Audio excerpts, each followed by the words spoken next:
DCP साहेब त्यांच्याकडे हा ते गौतमी पाटीलला काय उचलायचं की नाही?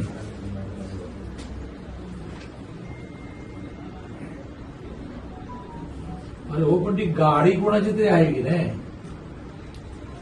हा हो, पण मग आता हा जो रिक्षावाला सिरियस आहे. चला तर तुम्ही म्हणा की गौतमी पाटील नव्हती गाडीमध्ये, कोणीतरी ड्राईव्ह करत होतं का भूत ड्राईव्ह करत होतं? तो जो कोण ड्राईव्ह करत होता त्याला पकडायला लागेल ना. पकडला, केस दाखल केली. बरं, मग तो कुठे आहे आता?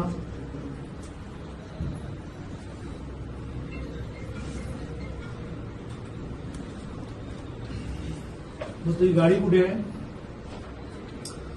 गाडी जप्त करून टाका आणि ती गाडीची मालकी नाही गौतमी पाटील असेल त्याला नोटीस द्या की तुमच्या